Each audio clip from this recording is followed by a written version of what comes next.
What's going on, everybody? What is going on? Good morning. Good morning. Thank you very much for being here. Appreciate you guys being a part of the show. Thursday, March 26th at 8 a.m. I was right on at 8 a.m. too. This wasn't even, there was no messing around in this one.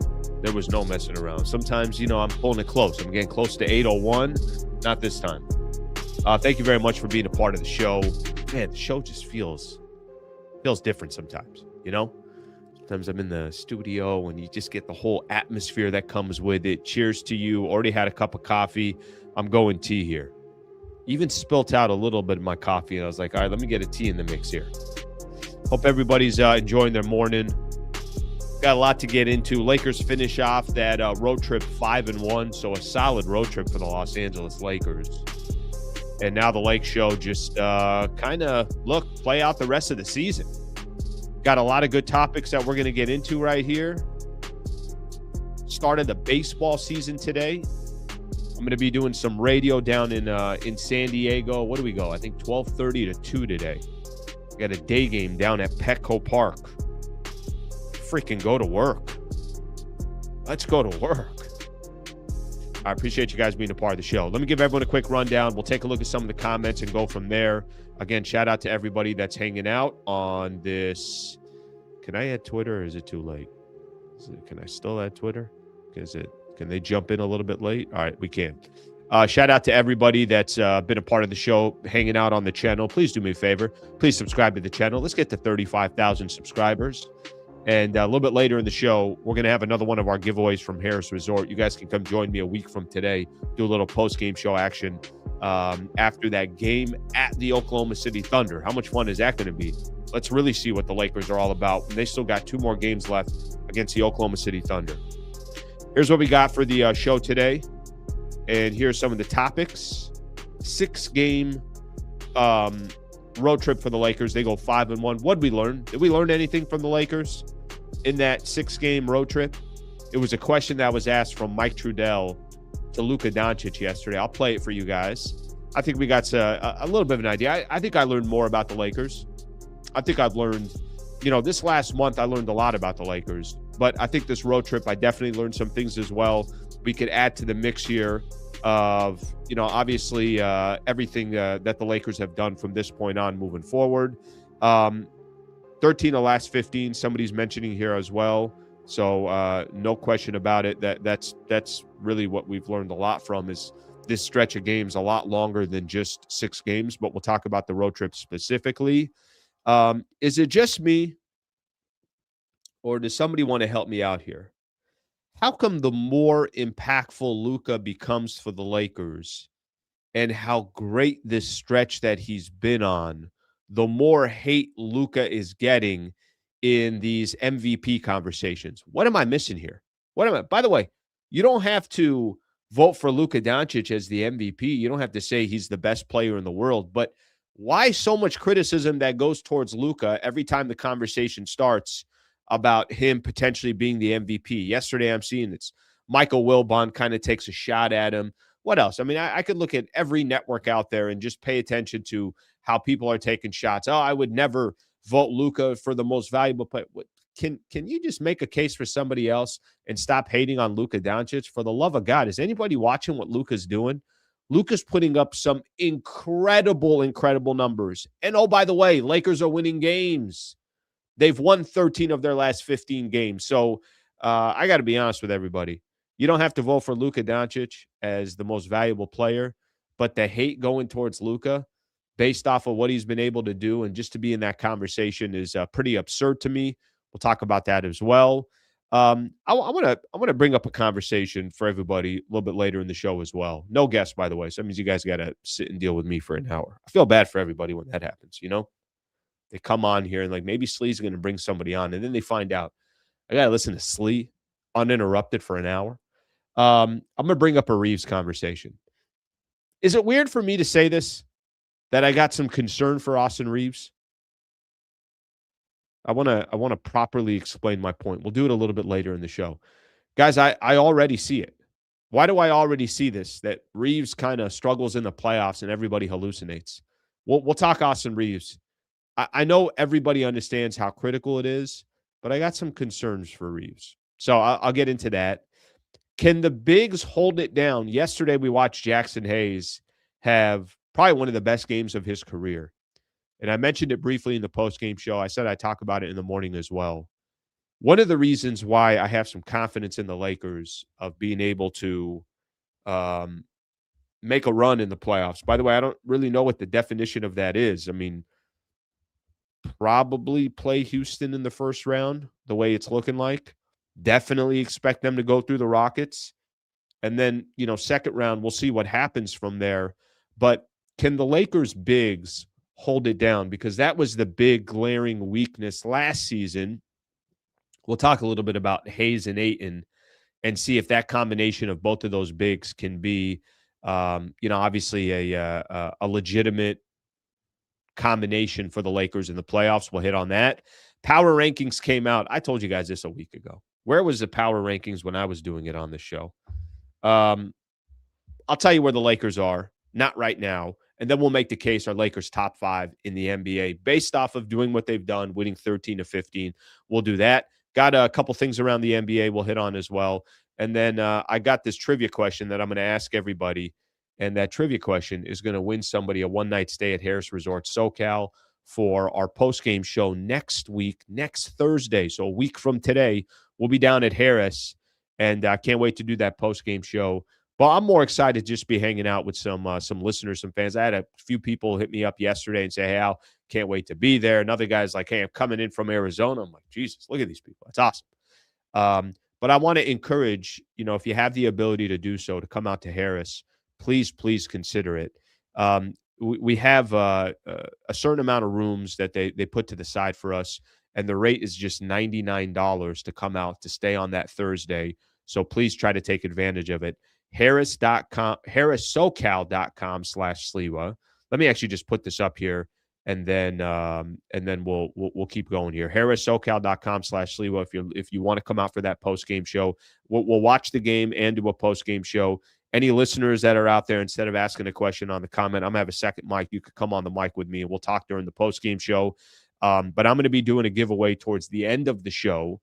And we'll be giving away another night stay. So I gave one away yesterday. I gave one in the post-game show. I'm going to give one today. I'm going to give one tomorrow. And I'm going to probably do one for the members as well. So that's my 5 giveaways that I got going on this week. All right. HarrahSoCal.com/Sliwa. And you could take advantage of that $99 room rate for next Thursday, a week from today. Lakers and the Thunder. We'll do our post-game show from there. Let's take a look at a couple of comments, and then we're going to get the show started. Thank you, everybody, for hanging out, as always. Greatly appreciate that, and go from there. All right, speaking of a winner from yesterday, my man right there, my man, Investing Misfit. He won a trivia question yesterday. Let's see what we got here. The Wolves did exactly what the Lakers did, and that is blitz Kevin Durant, and he will turn the ball over. So yesterday, I finished the postgame show. I'm driving home, and I'm looking at, I'm on NBA. I'm on Sirius XM. What do you guys want me to tell you? Listen, I love the NBA. I really do. And I'm looking at them. I'm hearing them say the Timberwolves went on a 15-0 run. I'm like, what? What are you talking about? 15-0 run in overtime? I'm like, how much was Houston up by? Houston was up 13 and couldn't hold on to a lead when Jaden McDaniel. This is actually kind of crazy. I know I'm not supposed to be breaking down the Rockets and the Minnesota Timberwolves, but let me just set this up here real quick. Jaden McDaniels didn't play.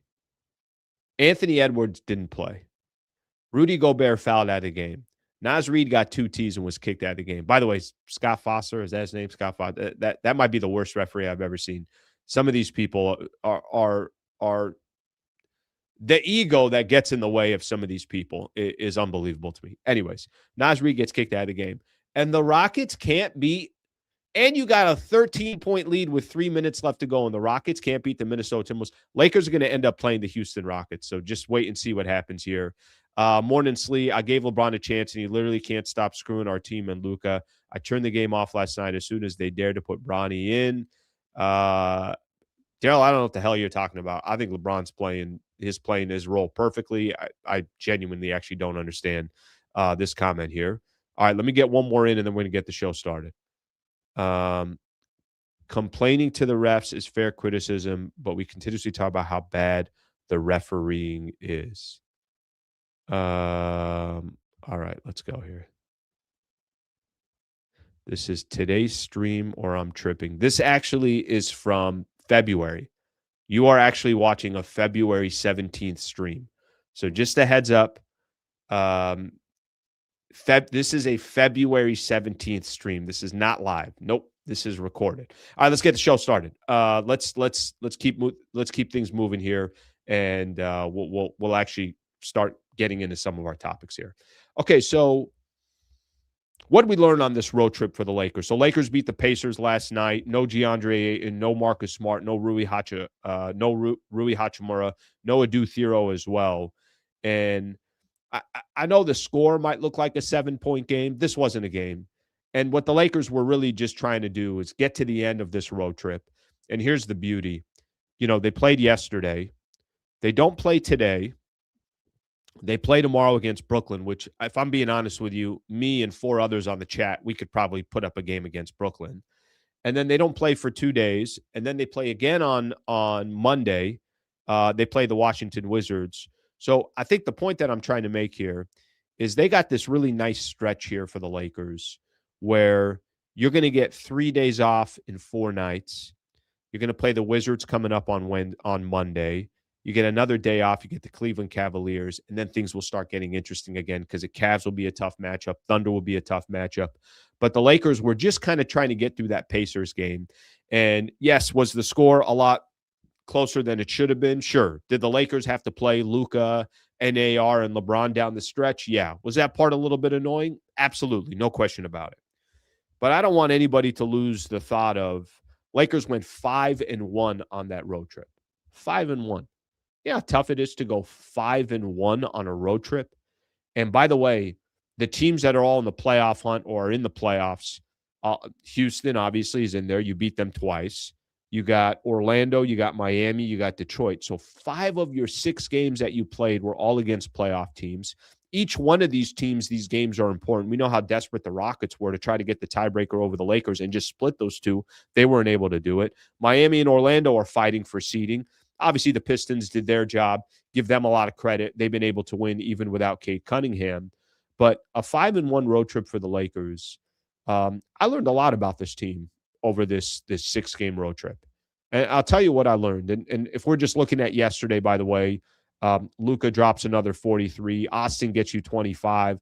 LeBron gets you 23, 9, and 9. That's why that comment threw me off. I can't stand watching LeBron. What are you talking about? I mean, stop for a quick second and enjoy watching LeBron, because the man was asked to change roles and instantly change roles, and all of a sudden the Lakers are rolling.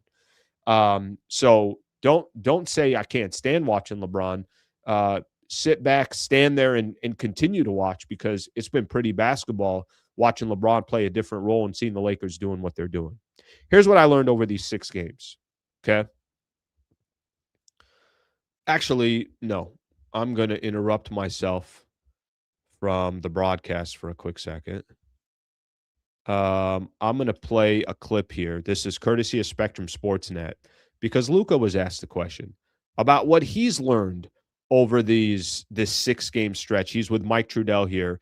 Let's hear what Luka learned, and then I'll tell you guys what I learned over this trip. Take a quick listen to Luka Dončić. Luka, the Pacers were determined to play the full 48 and not let you guys out of here, but you end up getting what you wanted to get done on the trip for the most part. Just the one loss. How did you sustain it with more energy tonight? That's great. We got one loss, and everybody's talking bad, so just to come back and win, it was great. Austin just came by to say hi. I mean, the technical free throws. I appreciate it. Okay, yeah, I saw that. That was genuinely of him. What did you learn about your team, if anything, Luka, just on this long 6-game road trip? I didn't learn anything. It was just we have good chemistry. We're fighting for each other. Didn't learn anything new. It was great from the start. All right. He didn't learn anything. He said they got good chemistry. We're fighting for each other. He didn't learn anything. And that probably has more to do with somebody that I'm good on this team. I'm good. I've seen what I need to see on this team. I'm not too worried about where the Lakers are sitting. He didn't learn anything. I'll tell you what I learned about the Lakers. I learned from the Lakers over this 6-game road trip. For me, they go 5-1 on the road, and obviously beat some good teams in the process. I'm not telling you any of these teams are going to go win a championship, but competitive teams this late in the year. You got the game. I heard JJ Redick mention it a couple times now. That game in Miami, the game in Orlando, the second game against the Houston Rockets. They had some tough matchups there where Lakers could have easily laid down and they didn't. Here's what I learned from the Lakers. I learned that they're a dangerous team, and I'm not sure about the top contenders yet, how they would do against those top contenders. But I do think the Lakers have become a tough out and a headache, no matter how you want to look at it, come postseason. And if it's the Rockets in the first round, Rockets are going to be like, geez, we got to play Lakers in the first. If it's Denver in the first round, I'm sure Denver and Lakers will be saying the same thing, which I don't think they're going to have to play Denver, because I do think Houston's going to continue to kind of choke away, and Denver and Minnesota will probably have to play each other. But if it's Denver having to play Lakers in the first round, or it's Minnesota, as much as the Lakers might say, man, that's a tough matchup against the Denver Nuggets, Denver is saying to themselves, I'd much rather play Houston than play the Lakers. This is my personal opinion. Now, maybe that's not the case, but that's just seeing how well the Lakers have played. And this is, I'm also mentioning a team in Minnesota that took the Lakers out in 5 games last year. So, we'll see what eventually happens. I'll keep continuing to harp on this. I do think I think the Lakers are better equipped this year than they were a year ago. I think the Lakers are clearly the 3rd best team in the Western Conference. That's what I've learned. I think they're top 5 in the NBA. That's what I've learned. And I think they have the potential to upset one of these teams that are ahead of them in the standings come playoff time. Now, maybe that's a little bit too optimistic, or maybe that's, let's see what happens against the Oklahoma City Thunder. I think if there's one of the 2 teams that they have a chance to upset, I would say the San Antonio Spurs. That's what I've learned about the Lakers. I've learned about the Lakers that they're going to be in each one of these games. You really, really got to kill them in order to get them out of a game. I learned that Luka is one of the coldest players in the league. And maybe I already knew that before this road trip, but I think he reiterated that a couple different times during this road trip.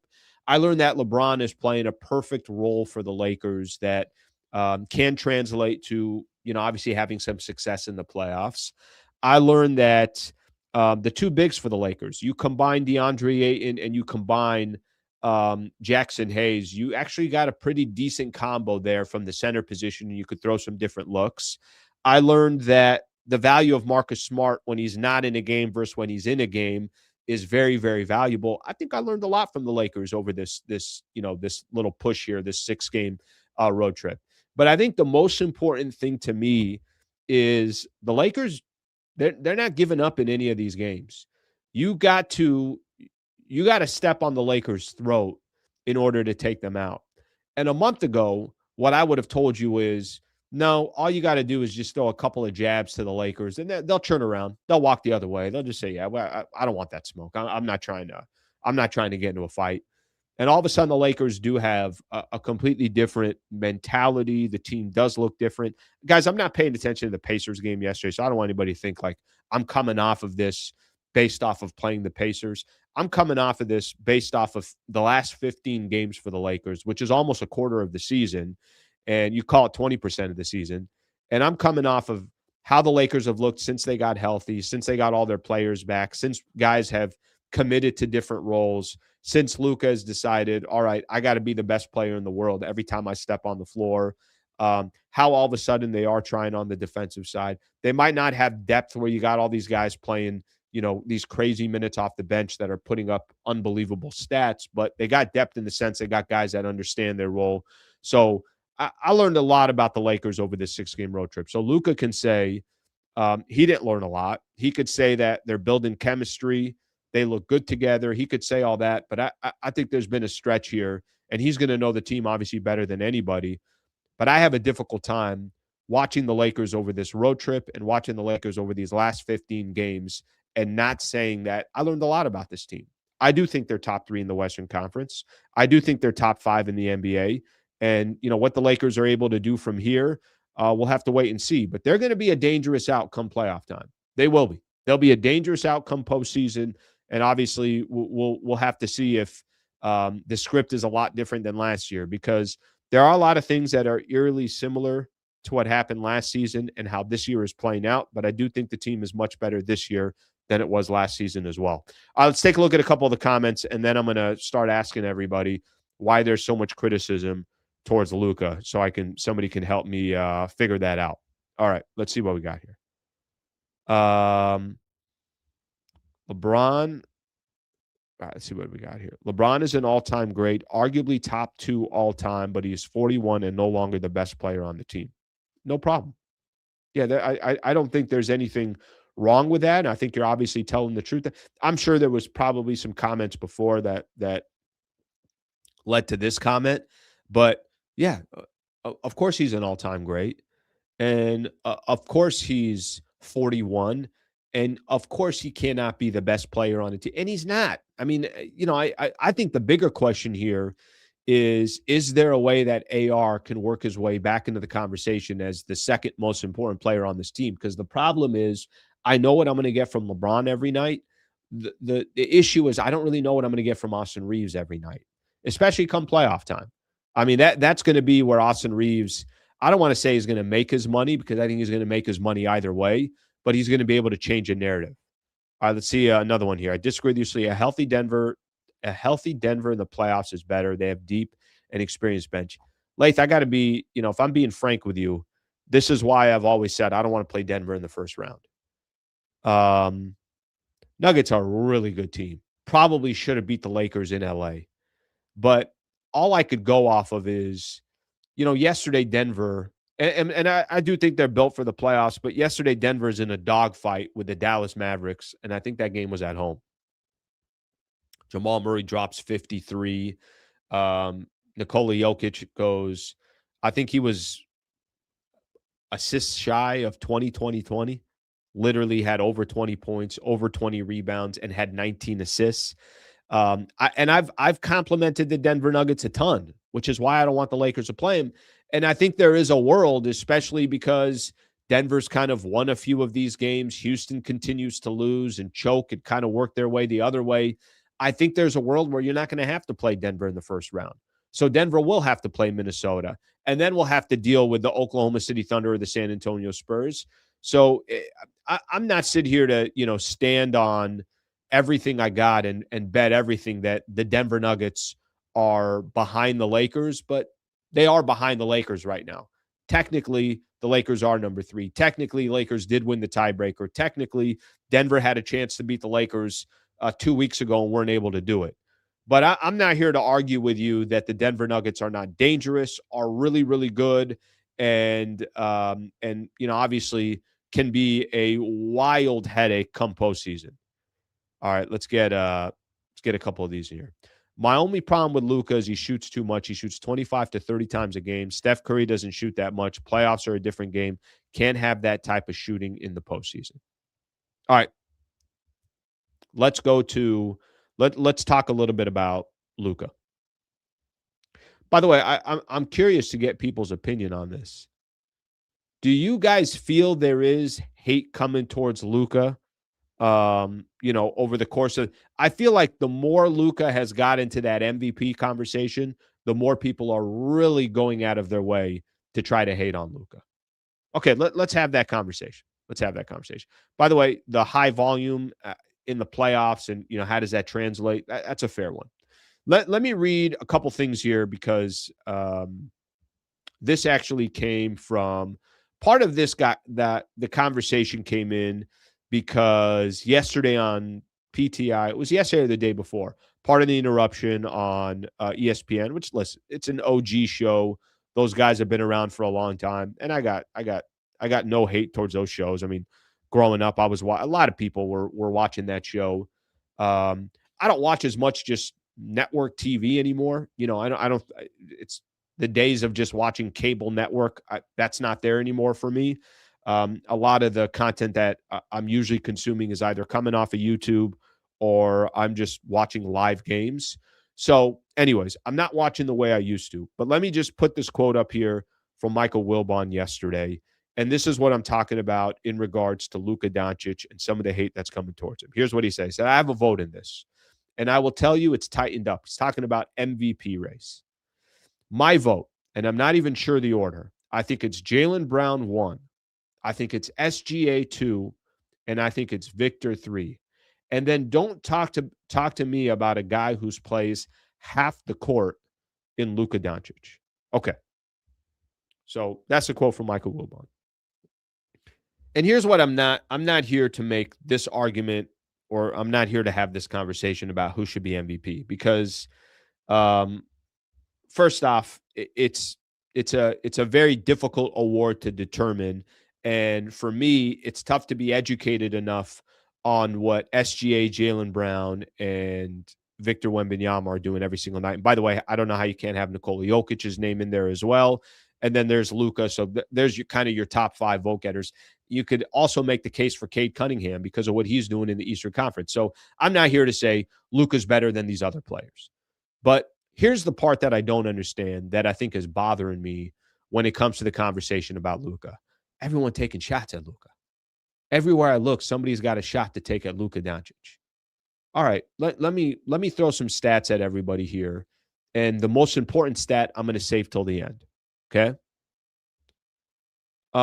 Luka is averaging in his last 11 games 39.5 points a game, 8 rebounds, 7 assists, 2.4 steals as well. Something to keep in mind because Luka is nobody's trying to tell you that he's Gary Payton, but he does get steals during some of these games, shooting 48% from the field and almost 39% from the three-point line. Okay? Most points by average in an 11-game span since Kobe did it in 06 and 07. Luka in the month of March averaging 36.5, 8, 7, and again, I'm going to go back to it, 2.4 steals a game. Luka leads the NBA in scoring this year, 34.4 points per game, and 32 steals in the month of March. For those that say that he doesn't play a lick of defense, 32 steals in the month of March is what Luka's doing on the defensive side. And I'm not here to make an argument that Luka's Victor Wembanyama or the greatest defensive player to ever play the game. But here's what I am going to tell you. Luka can control a game. He can control the offense and the defense based on him having the ball. Luka controls the flow of a game. And Luka is an absolute killer that's having one of the best seasons in the NBA. And can't we just kind of finish it off there? Here's the most important stat that I left out. The most important stat that I left out about Luka is the Lakers have won 13 of their last 15 games. They're sitting in the number 3 spot, obviously kind of solidifying themselves in the Western Conference. I'm not trying to tell you that Luka's the MVP, but here's what I am trying to tell you. Can't you make a case for some of these other players without throwing shade to Luka Dončić? That's the only thing that I want to say here. Can't you make a case that Victor Wembanyama is the best player in the world, the way he dominates the defensive side, what he does offensively? He's such a freak of nature. Can't you make an argument that what Jaylen Brown has done for the Boston Celtics without Jason Tatum, still putting up monster numbers, was phenomenal yesterday against the Oklahoma City Thunder, making his own MVP case without throwing Luka Dončić under the bus? What I don't understand is Luka's doing brilliant things right now, brilliant things. And I think for a lot of Laker fans, these last 30 days, Luka's kind of becoming that, oh, yeah, that's right. This guy's an absolute killer. Yeah, this guy can single-handedly win you a series on any given night. Luka can drag a team like the Dallas Mavericks to the NBA Finals. Did they lose to Boston? Sure, they lost to Boston. The Celtics were a better team. The Celtics were more experienced. The Celtics had a better defensive team. They had a better defensive game plan on Luka Dončić. But do we got to drag Luka under the mud or in the mud? Do we have to do? I don't understand the argument here of wanting to just disparage Luka on one side of the floor to make the case that these other players are better than Luka Dončić. Luka Dončić is if you don't think Luka is a legit MVP candidate this season, one of two things are happening. You're either not watching Lakers basketball or you're hating on Luka Dončić. You do not have to criticize Luka to promote Jaylen Brown. Jaylen Brown's good on his own. You don't have to criticize Luka to hype up Victor Wembanyama or SGA. I mean, Luka's been unbelievable over this 2-month stretch. And again, I go back to the same stat that I'm going to go back to. The Lakers are winning games. They're winning games. If the Lakers were a couple of games over 500, I'd be like, don't even mention Luka in that conversation. There's a reason why we're talking about Jaylen Brown, second in the East. SGA, best record in the West. Wemby, second best record in the West. There's a reason why these are the players that we're talking about, is because their teams are good. Lakers are freaking good, and they're good because of Luka Dončić. You take Luka off the Los Angeles Lakers, you got a lottery team like no tomorrow. And I'm not saying that, you take Jaylen Brown out, but certainly the Boston Celtics have put together a better roster, drafted better players, are developing better players than the Lakers are. Certainly the Oklahoma City Thunder can go stretches without their second best player in Jalen Williams and still ball out and still win 11, 12 games in a row, whatever they had before they lost yesterday to the Celtics. Luka's got tremendous amount of value. And every time I see some kind of article or every time we're having any conversation about the Lakers, I feel like everyone wants to take a shot at Luka Dončić. I think I saw Broussard say, he's a great player, but he's a ball hog. Okay, you know what? Luka's also still throwing out 7 to 10 dimes a game. And again, I'm not trying to make the case that Luka's the best player in the world, but if you don't think he's in that conversation and he's having a top 3 season in the NBA, I don't know what to tell you. Do you know where the Lakers would be without Luka Dončić? They would be where the Golden State Warriors are sitting, probably close like the Warriors are without Steph Curry and Jimmy Butler. They'd be a 500 team at best. At best, they'd be a 500 team. So, again, my purpose in this conversation is not to sit here and tell everybody that Luka's the best player in the world, but to make a case for somebody else. Why do you got to throw Luka, drag him under the bus, which I do think his defensive numbers are blown out of proportion. I think he is a better defender than people give him credit for, but I'm also not going to stand on Luka being obviously a defensive player. And can I ask another question here when we're talking about MVPs? I want to know what Wilbon's votes were for some of these other past years when Nikola Jokic won MVP, when James Harden won MVP, when Steph Curry won MVP, when Steve Nash won MVP. I mean, why are we making it sound like every single year the only player that wins is a player that plays both sides of the floor? And I love the idea that SGA, Wemby, Jaylen Brown, these guys are setting a standard in the NBA. Kate Cunningham, they're setting a standard that you got to play defense. I love that. I love that the best players in the world are setting that standard. But it's like we all of a sudden just walked into this MVP conversation, and no one could have it without dragging Luka's name in the mud. I don't get it. I don't understand it. I don't think people are watching enough Luka Dončić and seeing how brilliant of a season that he's having. And I'm not telling you that he has to win it. I'm just telling you that make a case for these players for what they do and not what Luka Dončić doesn't. Because if you're making a case for Luka, you're not also, crapping on all these other players because these other players have been brilliant all season. All right, we'll take a look at some of the comments here. All right, let me see what it's got here. Wait. Every time I click on a comment, somebody else throws in a comment. Yeah, it's been weird all year with the media and the Lakers, almost as if they had their hearts set on the Clippers being the 3rd seed and the Lakers the 13th seed, and they're pouting ever since. I don't care. The Lakers get enough attention. Nobody's saying that. Lakers are on national TV all the time. I'm listening to, I don't know who the guy does that does the post-game show for Sirius XM, but when the game's finished, they're talking about kind of recapping the rest of the NBA. And I disagreed with his take on this, but he's like, we got to start with the Lakers tonight because they're balling out and they beat the Pacers. In my head, I'm like, no, you don't. Lakers, number one, get enough attention already. Number two, Boston just played OKC. Minnesota is playing Houston. There are plenty of other games you could start off with. So I know Lakers, there's a natural tendency because there's always attention towards them to talk about them, and that's fine. And it's okay. I think the Lakers have deserved criticism this year. I think Luka's deserved criticism this year. I think the technical fouls, it's absurd how much he complains to the referees. I've said that all here. Nobody's dodging that or hiding away from it. But when you need to just give credit where credit's due. Because when you start, I've said this before about Charles Barkley and Shaq a little bit as well, but mostly Barkley.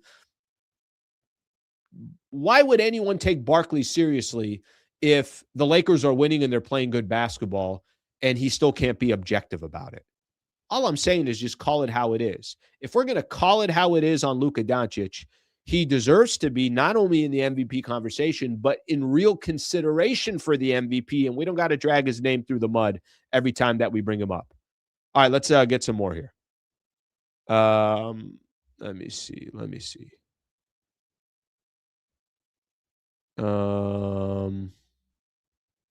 Tried Slee, the Luke. And I'm not, what I'm not trying to do is, what I'm not trying to do here is, again, go up against everybody and say, here, I'm just kind of, my observation is I feel like every time somebody talks about Luka, there's something negative to say rather than this guy is doing unbelievable things. Luka would be a much better player if he takes 20 shots per game and playmaker a little bit more. Look, I will tell you this as well. I think there's going to be a piece for him come postseason, right? He's got to the NBA Finals. I mean, he surpassed all expectations so far in his career. What he's been able to do individually, how he has took the Dallas Mavericks to the Western Conference Finals and then took them to the NBA Finals. There's a reason why people are saying it's the worst trade in NBA history in the NBA, specifically because Luka Dončić was involved in it. And of course, on the other side, it's not like you were trading Devin Booker or trading for Anthony Edwards. You traded for Anthony Davis, who played 29 games with the Dallas Mavericks, and then that's it. He's gone. So there's a reason why, but there's going to be a next stage for Luka, and it's not going to be this year, where then it's going to be, all right, Luka, now you got to carry your team not just to the NBA Finals, but you got to win an NBA championship. It's going to be very hard to do in the West. But he's carried his team to the finals before. The expectations are obviously only going to grow. You got this new ownership group that you're just imagining is going to make the team better, and the Lakers will draft better and scout better and recruit better and everything else. So I'm not telling you that Luka doesn't have a lot more to prove in the league and in the NBA, but he's also getting a lot of criticism for being a really, really, really good player. All right, let's see what we got here. Shay. 3 of the last 10 games, 2020 and 22, or 2020 and 22. I don't think it just comes down to scoring. The problem with the Thunder and San Antonio and Boston, for that matter, the Lakers go on this unbelievable run where they've won 13 of 15. They had a 9-game winning streak. And I'm looking at the standings and I'm like, OKC's won 11 in a row. The Spurs have won 9 of 10. Both of those squads were like, do me a favor, hold my beer, because while everybody's getting excited about what you guys have done over the last 30 days, we've been doing this for 6 months. The Boston Celtics for 6 months. But here's what I have not done. What I've not done when I'm making a case for Luka Dončić, I'm not shitting on Jaylen Brown. I'm not demolishing Shai Gilgeous-Alexander to make Luka look better. I'm just kind of highlighting what everybody's strengths are. Everybody has a different story when it comes to MVP. And again, a very, very wise man once told me this. All right. Most people know here, I was a part of the Lakers radio broadcast for 5 years. I got to sit next to one of the most knowledgeable NBA minds that I'll ever be a part of, that I'll ever be able to have a conversation with in my life. Michael Thompson. Michael Thompson once told me this.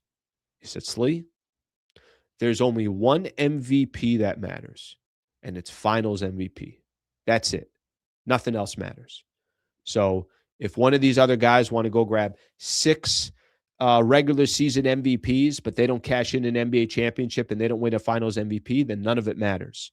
So again, I'm not trying to tell you that winning the MVP is everything. And if Luka won the MVP, then that's it. Lakers are good to go, and it doesn't matter what they do moving forward. Of course, the finals MVP is the most important individual award that you could possibly win in the NBA. But again, I'll just go back to it, and I know I've already spent a lot on this topic, spent a lot of time on this topic, but I'll go back to it. At the end of the day, the question for me just comes down to, why does everyone got to completely why is there so much criticism going towards Luka when he's got the Lakers balling out 13 of 15 and he's putting up monster numbers every single night. And if we get to the playoffs and he's overshooting or it's not efficient or his defense is getting exposed, then we'll talk about it. And we'll give him the same criticism as we would give him if he wasn't playing well. But let's also praise him for the times that he is playing well. That's my case for Luka Dončić. I'm going to shut the hell up here moving forward. All right. Hopefully I got all my points across there. I feel like I had like a political campaign here. All right. Shout out to Brad Wallace and the Wallace team. By the way, I know we got a lot of comments that are still there, so I'm going to get to them. Shout out to Brad Wallace and the Wallace team. WallaceWins.com/Sliwa. WallaceWins.com/Sliwa. You go to that website, get an absolutely free consultation. All right, I'm going to tell you guys, it's not a funny story, but it's kind of a funny story. So I'm driving. This was a couple days ago, and two cars hit each other very lightly. Like one car is pulling out of a shopping center. The other car is they're probably going 10 miles an hour. So obviously no speed involved or anything. And the moment that happened, I was like, you guys need Brad Wallace? I was ready to kind of come out there. I'm like, somebody's going to need him here. Things happen in life. Obviously, they're not expected. If you need an injury attorney, we got the best in the business that represents this channel. Here's the great thing about Brad Wallace and the Wallace team. They're not here. They don't need anybody calling every single day.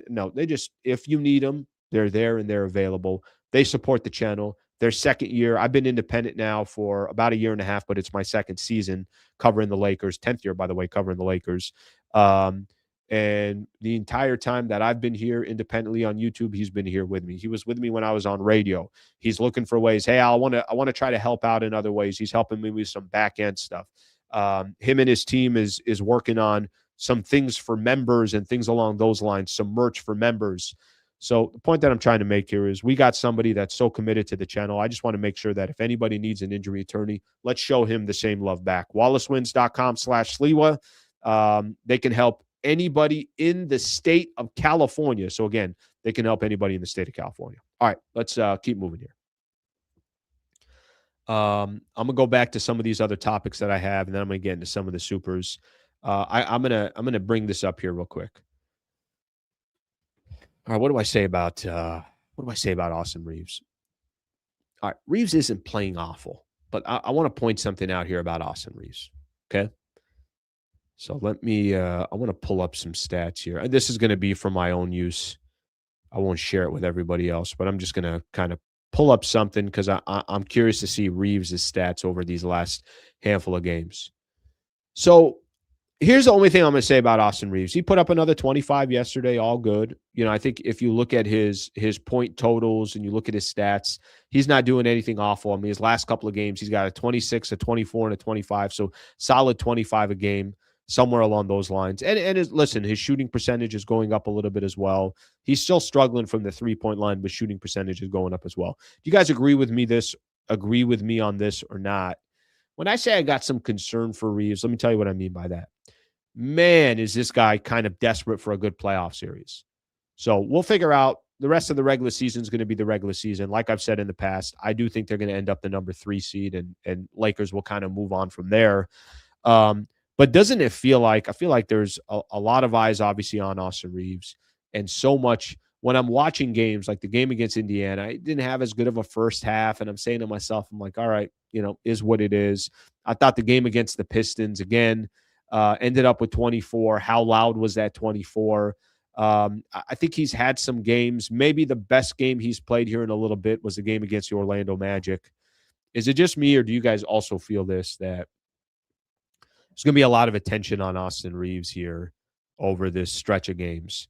And once we get to the playoffs, of everybody that's going to be in the postseason, I'm not worried about LeBron. I'm not. I mean, clearly LeBron's playing his new role. Clearly LeBron is finding ways to still benefit. He's still putting up 28 and 8s, or 18, 7 and 7s. I mean, he's still kind of doing what he does. He's just doing it at a more efficient pace.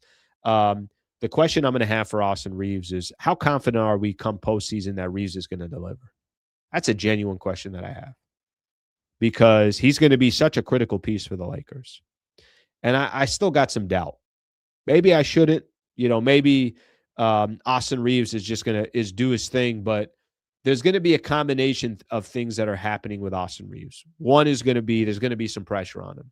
I think he's going to get paid either way in the summer, but I just know that there are a lot of Laker fans waiting to say Reaves isn't the guy. You know, this is going to be this would be, I mean, his last 2 playoff series, he has not performed well. It's going to be pressure on Austin Reaves.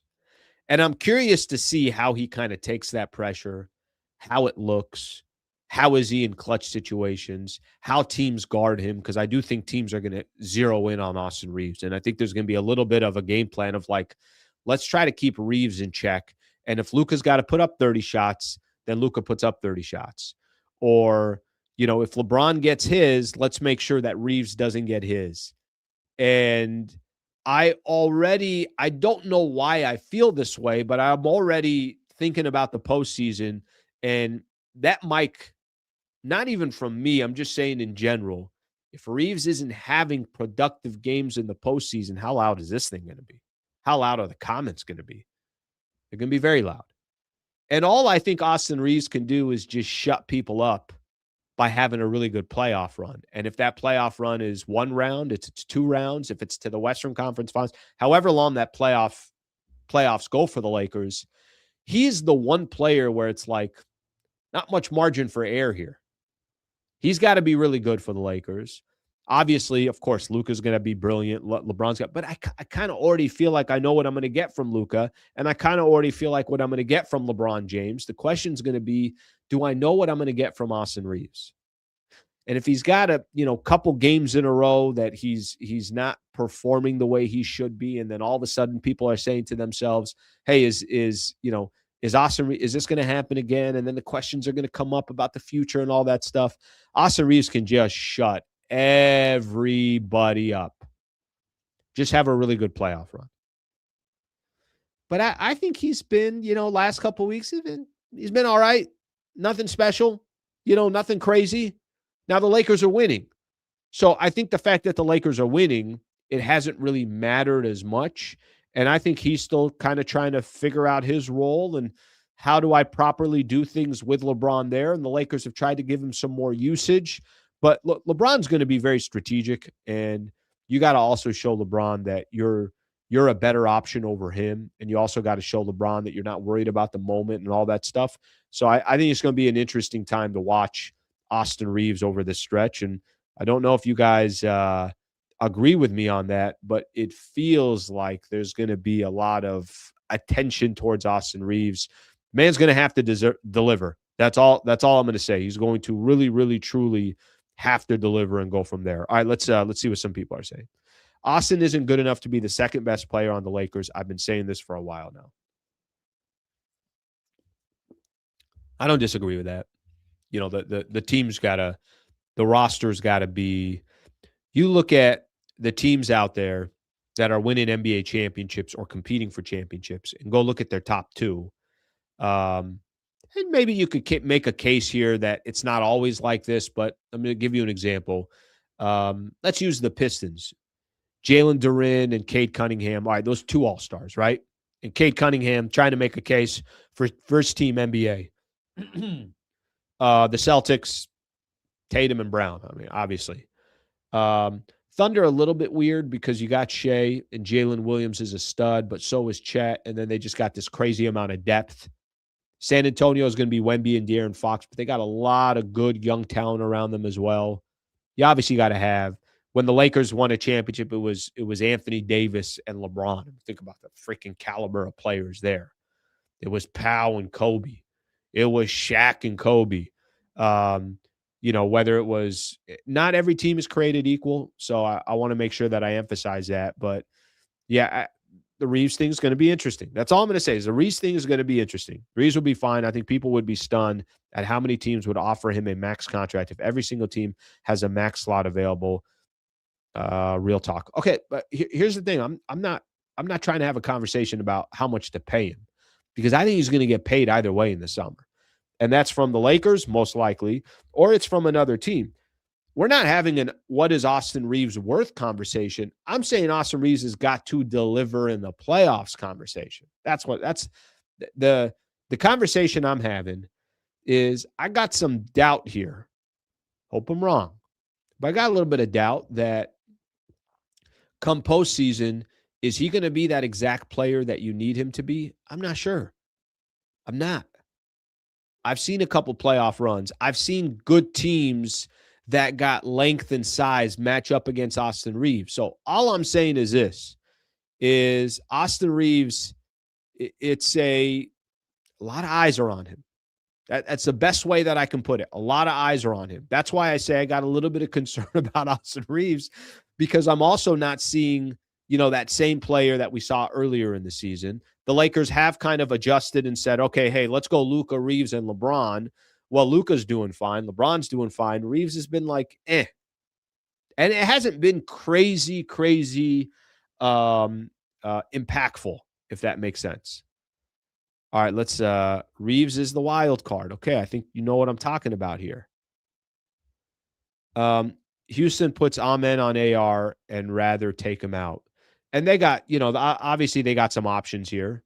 I mean, if there's one team, the Rockets definitely have options of what they want to do on the defensive side of the ball. Sure, they definitely have their options. Let's get another one here. Austin has to perform in the playoffs if he wants to get paid. I'm going to go back to this. I disagree. I think no matter what, Reaves is going to get paid. Reaves is playing his role, not playing a star role, but giving the Lakers just what they need. What Reaves will give the Lakers in playoffs will depend on the opponent in each round. I think there's some truth to this, but I also think there's some inconsistency with Reaves. When you get to the playoffs, they're going to, maybe things will just kind of work out and LeBron will be the second best player on the team, and there just won't be any conversation about it, and we can go from there. So maybe that's going to happen as well. We'll see what happens there. We'll see what happens. All right, let's give a little bit of love here to another one of our partners. And then to end the show a little bit later, I am going to, obviously, like I mentioned, we're going to do that Harris giveaway as well. Okay, HarrahSoCal.com/Sliwa. If you go on that website right now, you can book a room for $99 for this upcoming Thursday. A week from today, we're going to do a little viewing party. Obviously, a big game at the Oklahoma City Thunder. I think it's going to be a great way. There's only a couple things left, I think, in the regular season.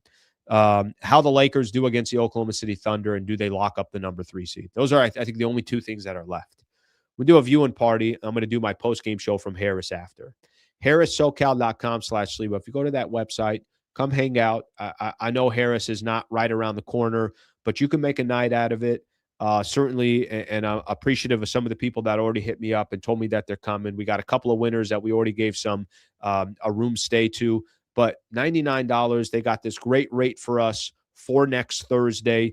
I'm looking forward to connecting with listeners. It's going to be the first time I've ever done a post-game show live somewhere, so I'm looking forward to doing that. If you are able to make it out, whether you want to stay the night or you don't, you can book at HarrahSoCal.com/Sliwa. You can book for $99. So I'm obviously pushing that. Really want to try to get listeners out there. And I just want to support our sponsor as well, who's putting an area of the casino they're blocking off for us. We'll get a couple of TVs. There's a bar to our left. I'll do the post-game show from there. I'll have a second mic so that when I am doing the post-game show, listeners that got questions, they don't have to comment in here. They could just come on the mic and hang out. HarrahSoCal.com/Sliwa. That's the website. $99 to book for next Thursday, a room stay Thursday night for that game, and we'll get a chance to connect and hang out. So please, if you want to consider it, see if you can move some stuff around and you want to be there. You also got a great room rate in front of you. Before we close out the show, I got a trivia question that I'll ask everybody, and we're going to give away another one of these room stays as well for next Thursday. Shout out to Harrah's Resort SoCal for being a great partner, and of course for trying to hook up listeners for this event that's coming up next Thursday. Okay, I'm going to do something here real quick, and we'll keep moving. I'm asking this question here of what did I have?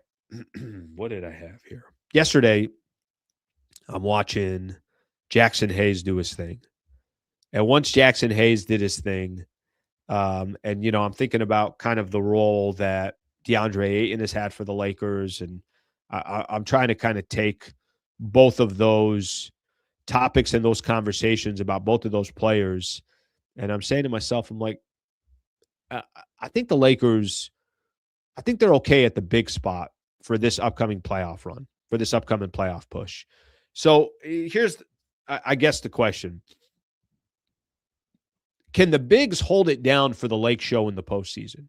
They're not perfect. I'm not trying to tell you they are.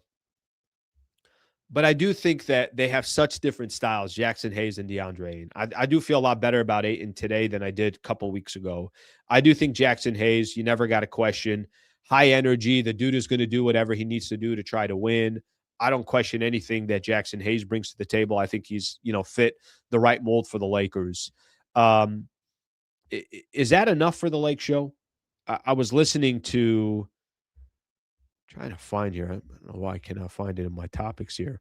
But I was listening to Tim Bontemps a little bit earlier. He was on Get Up, and he basically was making a case like, hey, the Lakers can go, they can get to another level if they get Ayton to be the player that they need him to be. They can go another level if the Lakers can get some of these other players.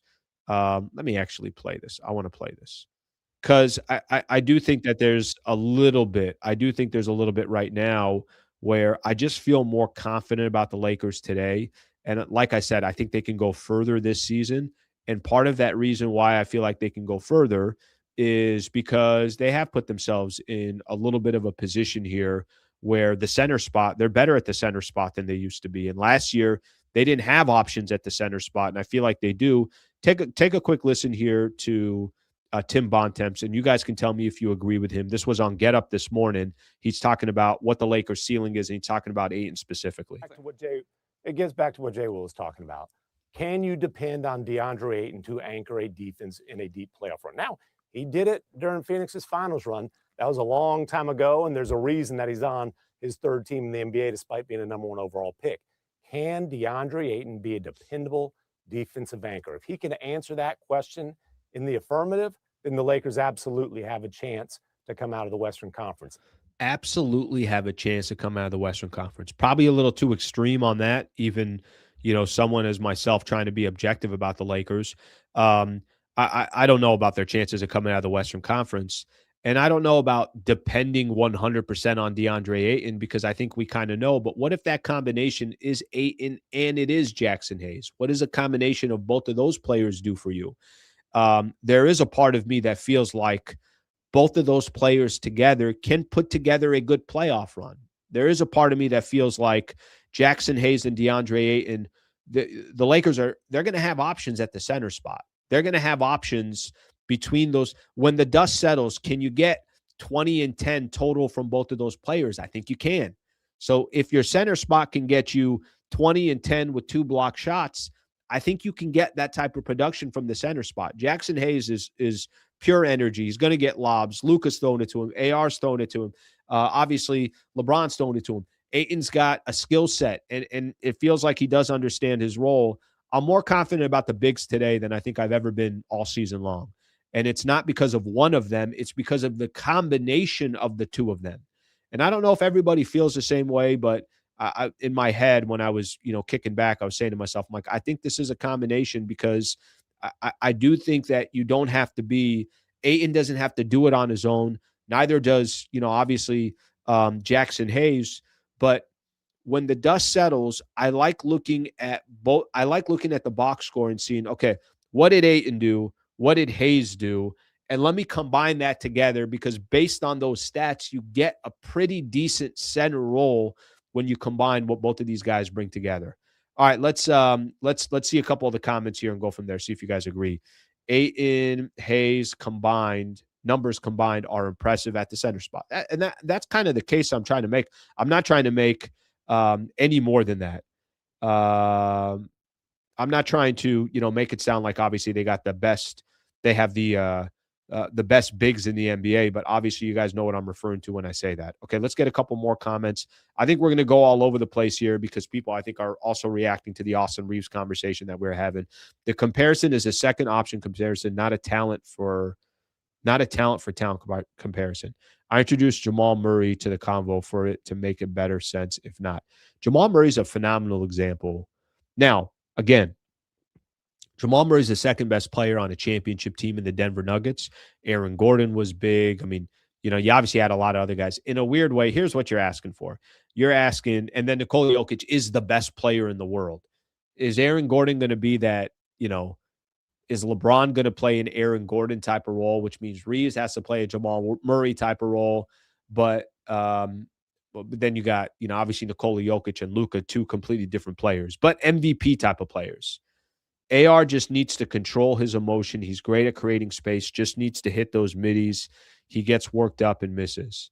Loses confidence at times as well, something that I notice. All right, let's see what else we got here. The Jaylen Brown comparison to Reaves is a poor one because those two players aren't and will never be the same. Jaylen Brown, I'm going to say this very clearly, is 37 times better than Austin Reaves.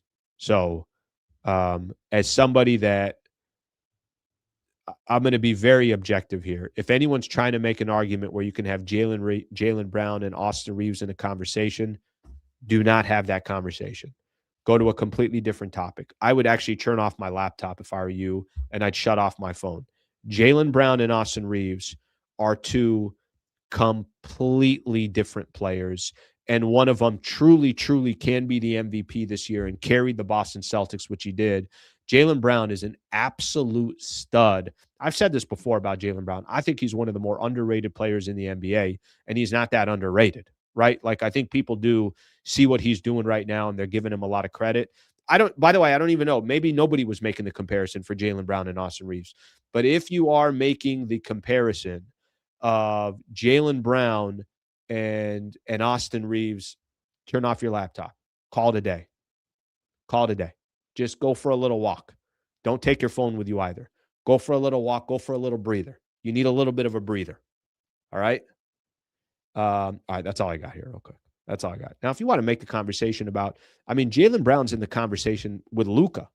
Jaylen Brown's in the conversation with Cade Cunningham. Jaylen Brown's in the conversation with Jason Tatum. Jaylen Brown's in the conversation of, I'm trying to think here off the top of my head. Jaylen Brown's a freaking baller. That dude is an absolute stud. Every time they used to have conversations about Jaylen Brown, like they're going to trade him. This is when they hadn't won an NBA championship. I'm like, why would you trade Jaylen Brown? This guy's doing nothing but helping your squad and playing both sides of the ball. All right, I got some supers here that I got to get into. Then we're going to get into NBA news, and then I'll do the final trivia giveaway as well. Say the quiet part out loud. Bronze minions in the media secretly despise Luka dominating the shots and watching the King play second fiddle. In this chat daily, some people cry even as the Lakers win. John, thank you for the super. A little 10 spot right there. He's just counting it out right there. Here you go, Slee. I appreciate you. All right, let me say this. I don't really care about LeBron's minions. I don't care about Clutch. I don't care about, I don't want to say I don't care about Rich Paul's opinion or conversation, because it depends. Is it a good conversation? If it is, then I want to have it. But all of that doesn't matter anymore. Everyone knows it's Luka's team. And, something I don't think LeBron gets enough credit for. Is anyone watching Lakers basketball right now? This is a good question. By the way, I don't even have time today. I got other things to do, and I feel like we're going to go over by a lot. Is anybody got anything to bitch and complain about with LeBron right now? You guys are watching LeBron every single night. Remember that stat that went up after the Knicks game, and it was, hey, Lakers, Luka, and AR, look at their record, 9-2, 10-2, whatever they were without LeBron. Does anybody think right now Lakers can win without LeBron? As in win a round or two in the playoffs without LeBron? Absurd if you think they can. Is anybody bitching and complaining about how LeBron is playing today? Think about how LeBron is playing right now for the Lakers. Anybody got anything negative to say about LeBron? What is he doing? He's not taking a ton of shots. He's completely taken the back seat to Luka Dončić. He's still getting you 7 and 7 in assists and rebounds. He's not taking 25 shots a game. He's wildly efficient. He's putting up highlight after highlight still at this age. What does anybody have to complain about with LeBron right now? I'm going to tell you guys a conversation. It was actually pretty funny. I got a cousin of mine, and it's not only him. There's a lot of people that cannot stand LeBron. They can't. And it's in a chat here. So you got, a group of 3 of us on there on the chat. And I just laugh every time I see it. I'm like, somebody just wants something to complain about. I don't even know what to tell you. I'm not telling you LeBron doesn't whine. I'm not telling you LeBron. I get it. LeBron at times is annoying to watch, but it has nothing to do with the basketball side of things. It's antics and things along those lines, or maybe trying to draw a foul, or he gets hit in the face and he's sitting on the floor for 7 minutes. I get it. I understand that. What does anybody have to complain about with LeBron right now at age 41 of what he's doing for the Lakers? What do we have to complain about? The only argument you could say is, well, he's making $52 million. All right, well, he had an option in his contract. You pick up that option. We'll see what happens next year. I know he's not going to get paid $52 next year. John, I appreciate the comment here, but here's the problem with your argument. Brother, the man is balling out. He's doing his job. He's not taking anything away from the Lakers. Nothing. He's not taking anything away from the Lakers. All right, let's take a look at some of the comments. Maybe people agree. Maybe they disagree. LeBron did the right thing. Of course he did. Making his layups, it's a fair point right there. Sometimes the layups aren't going in. No, Bron is playing great. We can't get out the first round without Bron. I mean, there should be not one person that's bitching and complaining about LeBron right now. You want to do it earlier in the season. There was something else you want to talk about. That's fine. He's taken a complete backseat. And he's looked better, and the Lakers have looked better because of that. They need LeBron to be a bully and force without James, and I'm not a Glazer. Well, listen, come playoffs, I think you'll actually get a better version of LeBron. AR and Bron dominated the fourth together in the first Houston game. They play well together. I can think of someone who has something negative to say. Yeah, listen, I love the Bron conversation when it makes sense. Right now, if there are not flowers going out to what LeBron has done for the Lakers over this course of, since he came back from the elbow injury or whatever he had, I don't know what to tell you. Lakers are winning. LeBron's been phenomenal, and he's not getting in the way of your superstar Luka. And by the way, I don't think getting in the way of Austin Reaves. I think it's up to Reaves to be a little bit more aggressive. All right, let's get some more in here. Get some more supers in here. Way past time. LeBron said it right. National media and NBA is a joke, full of characters that don't pay attention to the games. Some of these guys shouldn't have votes. I think this was on the Wilbon thing. Listen, let me say this about Wilbon. The man knows NBA. Let's not pretend like Michael Wilbon does not know the NBA. He's an OG. And I'm not sitting here trying to, say anything negative about Michael Wilbon. But what I will say negatively is the comment about Luka when you're making a case for some of these MVP players, and you got to go so far out of your way to say, hey, this player is great. I love what that guy's doing. And I'm not even going to have a conversation about Luka Dončić because he plays only one side of the court. I mean, Jesus, can you just make a case for the players that you want to talk about and not disparage Luka Dončić, who I think has been phenomenal this year? So anyways, I go back to that. Thank you for the and Chrissy, thank you for the super. I appreciate it. This isn't, to me, it is what it is. I don't mind, national media perspective, local media. I don't care. The criticism is fine, but let the criticism be fair. Let's. How is somebody not appreciating Luka's game right now? Some of the stats that he's putting up, what he's doing in the month of March, the way he is making a case for MVP. The Lakers have won 13 of their last 5 games. They're taking out teams that are all playoff teams. And we're going to still poke a hole and try to find something. I guess that's just part of TV, and it's part of, comes with the territory.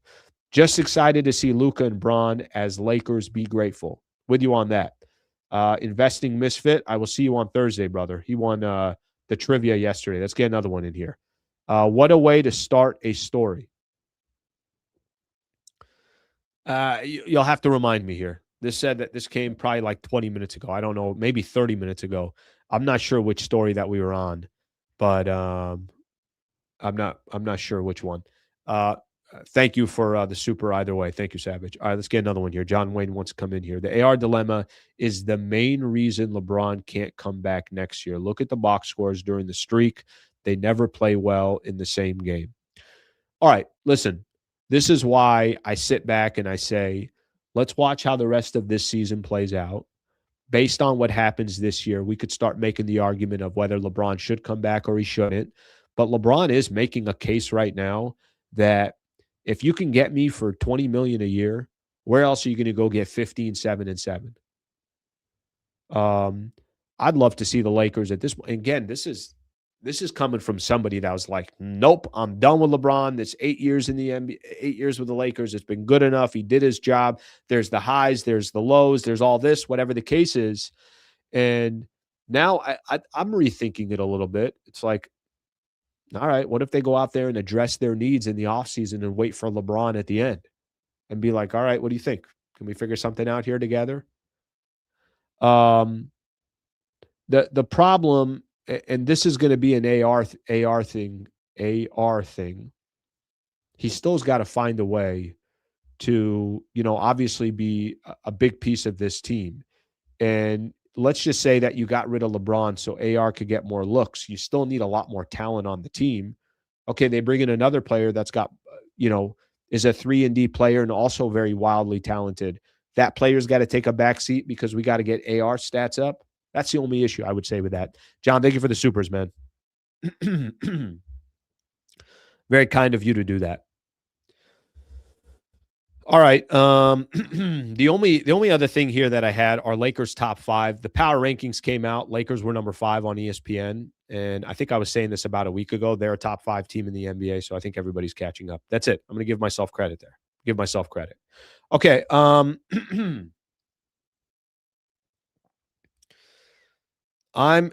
got a trivia question for everybody.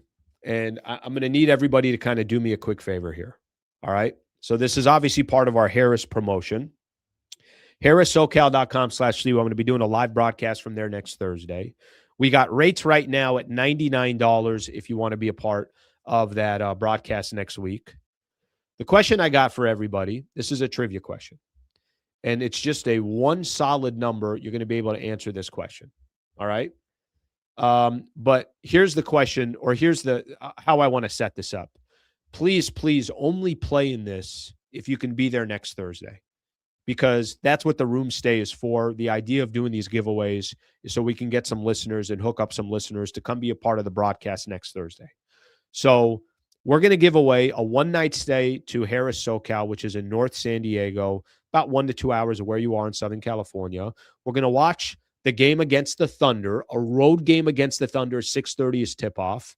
And then right after, I'm going to do my post-game show. I'm going to do it from Harris. We got a great little area.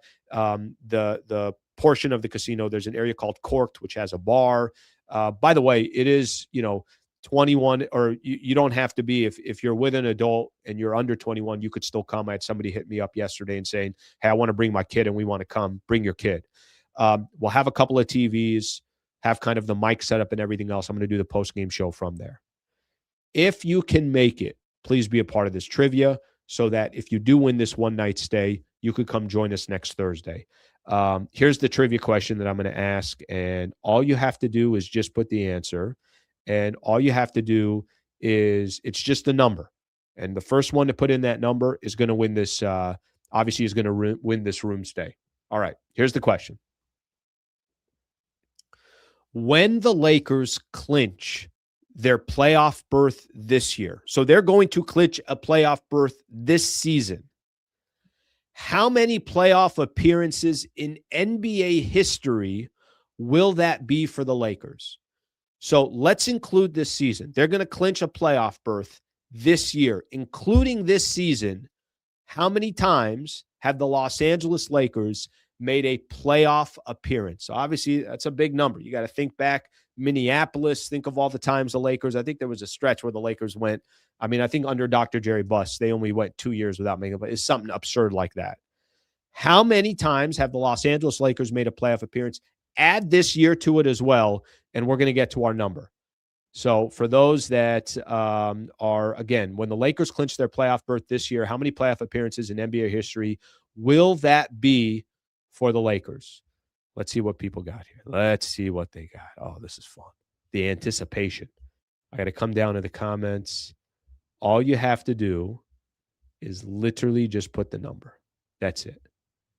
Let's see what we got here. I got to come down. All right. How many? Oh. Everybody getting in on the action here. Everybody. Okay, let me just say this. We got a lot of right answers. And I'm sure nobody knew this, but they know it today. Here's what we got here. This is the first one on here, and it's 36 miles. 66 is the right answer, my brother. We're going to have a good time next Thursday. That's what I'm talking about right there. Here's what you're going to do. You're going to hit me up with an email. By the way, we had a winner yesterday on the postgame show as well. They gotta hit me up with an email as well. I got to give out these obviously these comped room stays. You're going to hit me up with an email, allenslewa@gmail.com, and I'm going to get you all taken care of. I'm going to do all this, by the way, by the end of the week. So probably by Saturday, I'll have everybody set up. Hit me up with an email. I got your room stay coming at Harrah's Resort SoCal. Phenomenal stuff from everybody. Thank you, everybody, for, obviously playing in this game. And like I said, I want to get as many people to come out as possible. Really looking forward to doing my first post-game show at Harrah's. HarrahSoCal.com/Sliwa to book your $99 room stay. Shout out again to our winner who probably threw it into Chat GPT. I don't care how the hell you got the answer. If you get the answer, you get the answer. Shout out to you. Thank you for being a part of the show. We went very long today. We are going to forget our NBA news today because I got to get the hell out of here. But shout out to everybody on the show. I really enjoyed it. Looking forward to doing the show tomorrow. We'll do a post-game show tomorrow night as well, of course, after Lakers take on the Brooklyn Nets. I'm back on tomorrow morning at 8 a.m., and Sammy Long will be joining me for the show, and we'll be talking some Lakers basketball. Thank you, everybody. Hope you guys have a great rest of your day. I will see you tomorrow morning.